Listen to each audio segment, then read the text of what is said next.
kami melihat ada hasil yang cukup konsisten dalam survei telepon dengan survei tatap muka. Ada 3 nama yang mendapat dukungan paling signifikan, Ganjar Pranowo, Prabowo Subianto, dan juga Anies Baswedan.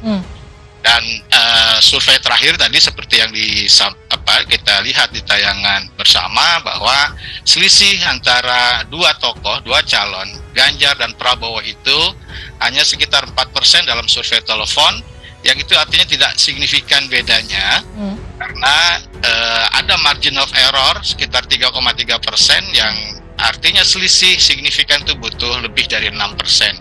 Satu hal perkembangan yang cukup menarik, saya tidak melihat lawan atau persandingan dengan Pak Prabowo, tapi bagaimana Ganjar yang baru diumumkan sekitar 2 bulan cukup melejit dan saat ini terus melakukan berbagai upaya untuk lebih mengenalkan Ganjar Pranowo sebagai calon presiden. Karena di beberapa lembaga survei tidak mencantumkan, hanya ada satu yang lembaga survei mencantumkan tingkat popularitas atau tingkat pengenalan masyarakat terhadap Ganjar Pranowo masih ada 10%, 10% antara popularitas Pak Prabowo dengan Pak Ganjar Pranowo. Jelas sudah. Bahkan saya sudah harus berkomunikasi dengan beberapa nama kan. Nggak bisa tidak ya. Jadi inilah keuntungan pemilihan presiden langsung ini ya. Bahwa pada akhirnya kemudian publik lah yang mendikte ya keinginan partai politik. Partai politik sih boleh punya keinginan ini itu gitu ya. Tapi kalau tidak ramah di di pasar pemilu, nggak ada gunanya juga kan. Nah, oleh karena itulah misalnya khususnya kepada 2 partai besar, dalam hal ini PDI Perjuangan dengan Gerindra, kuncinya cuma satu kok, terbuka kemungkinan untuk mencalonkan siapapun jadi calon presiden. Hasil survei Capres 2024 internal PDIP, Ganjar Pranowo melesat di Jawa Barat plus Banten. Hasil survei Capres 2024 internal PDIP, Ganjar Pranowo melesat di Jawa Barat plus Banten. Survei internal PDI Perjuangan soal Capres 2024 bocor. Politisi senior Partai Demokrasi Indonesia Perjuangan, Majen TNI Purnawirawan Tubagus Hasanuddin membocorkan hasil survei internal yang dilakukan partainya. Survei internal ini selain mengenai tingkat elektabilitas parpol, tapi juga soal tingkat elektabilitas calon presiden RI periode 2024-2029.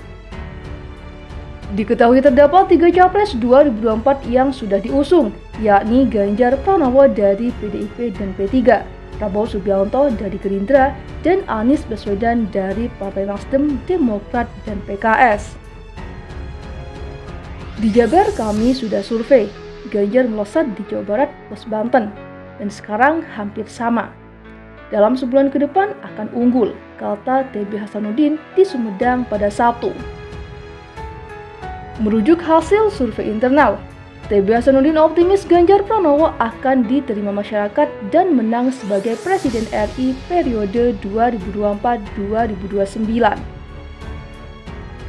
Saya tadi pagi baru ikut deklarasi Gapura Nusantara yang terdiri atas hampir 1.000 orang purnawirawan, mulai dari kolonel, kombes, perwira tinggi bintang 4, Kasau, ujarnya. Melihat antusias para senior, saya optimis Ganjar akan diterima masyarakat. Jadi, harapan untuk jadi presiden 2024-2029 dan seterusnya hingga 2034, ujar dia melanjutkan. Menanggapi soal cawapres Ganjar, Hasanuddin menyerahkannya kepada pimpinan partai koalisi. Kita akan loyal dan bekerja dengan baik, ungkapnya. Elektabilitas Ganjar unggul dari Prabowo. Saiful Mujani Research and Consulting atau SMRC melakukan serangkaian survei nasional lewat telepon yang diupdate terakhir pada 30 dan 31 Mei lalu. Survei ini memetakan tingkat elektabilitas 3 bakal capres yang sudah ada saat ini. Hasilnya elektabilitas Ganjar Pranowo menjadi yang tertinggi dengan nilai 37,9%. Lalu Prabowo Subianto sebesar 33,5%, dan Anies Baswedan mendapatkan elektabilitas sebesar 19,2%. Direktur Riset SMRC Denny Irvani menyebut, jarak 4% antara Ganjar dan Prabowo tak terlalu signifikan, bahkan bisa dikatakan seimbang.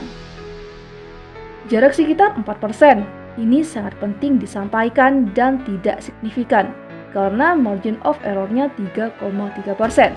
Jadi bisa dikatakan kedua bakal calon presiden ini seimbang, jelasnya.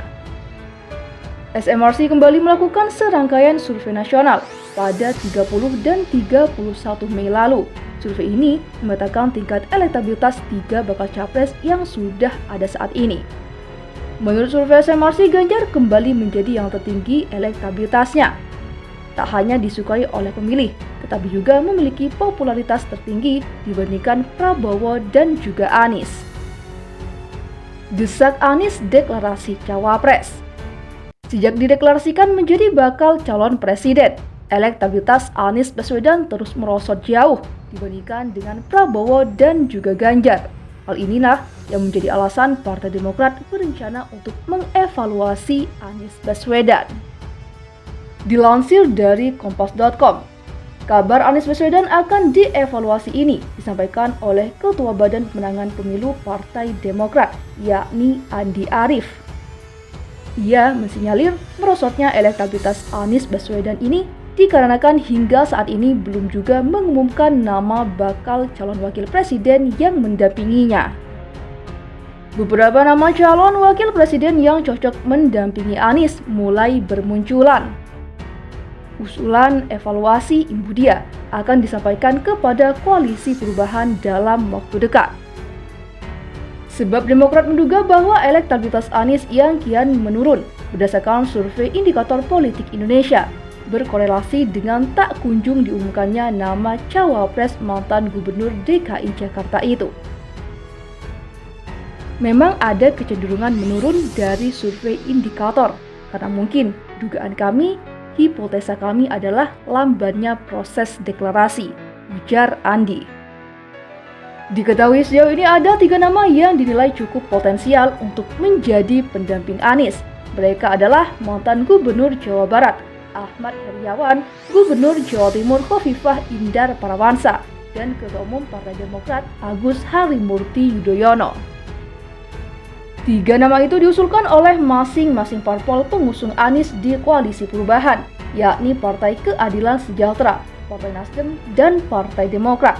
Sementara dalam evaluasi tersebut, Andi menambahkan Demokrat akan mengusulkan agar Anies mengumumkan nama bakal cawapres paling lambat Juni 2023.